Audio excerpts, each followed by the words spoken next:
About 5 years ago, I lived downtown in a major city in the US. I've always been a night person, so I would often find myself bored after my roommate, who was decidedly not a night person, went to sleep. I spent 4 years like that, walking alone at night, and never once had a reason to feel afraid. But all of that changed in just a few minutes of one evening. It was a Wednesday, somewhere between 1 and 2 in the morning, and I was walking near a police patrol park, quite away from my apartment. It was a quiet night with very little traffic and almost no one on foot. The park was completely empty.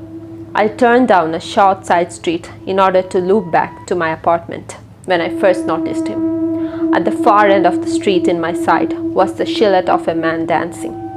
It was a strange dance, similar to a waltz, but he finished each box with an odd forward stride. I guess you could say he was dance walking headed straight for me. Deciding he was probably drunk, I stepped as close as I could to the road to give him the majority of the sidewalk to pass me by. The closer he got, the more I realized how gracefully he was moving. He was very tall and lanky and was wearing an old suit. He danced closer still until I could make out his face. His eyes were opened wide and wild, head tilted back slightly looking off at the sky. His mouth was formed in a painfully wide cartoon of a smile. Between the eyes and the smile, I decided to cross the street before he danced any closer. I took my eyes off of him to cross the empty street. As I reached the other side, I glanced back and then stopped dead in my tracks. He had stopped dancing and was standing with one foot in the street perfectly parallel to me. He was facing me but still looking skyward, smile still wide on his lips. I was completely and utterly unnerved by this. I started walking again but kept my eyes on the man. He didn't move. Once I had put about half a block between us, I turned away from him for a moment to watch the sidewalk in front of me. The street and the sidewalk ahead of me were completely empty. Still unnerved, I looked back to where he had been standing to find him gone.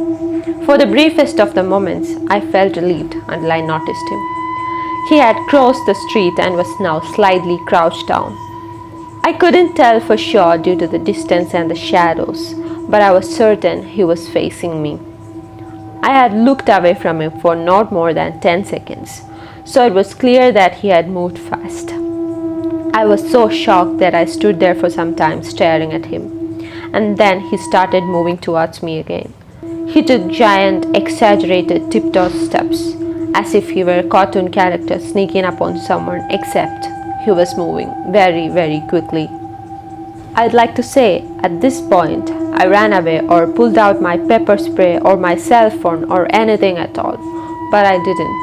I just stood there, completely frozen, as the smiling man crept towards me, and then he stopped again about a car length away from me, still smiling his smile, still looking to the sky. When I finally found my voice, I blurted out the first thing that came to my mind. What I meant to ask was, "What do you want?" in an angry, commanding tone. What came out was a whimper. Regardless of whether or not humans can smell fear, they can certainly hear it. I heard it in my own voice, and that only made me more afraid. But he didn't react to it at all.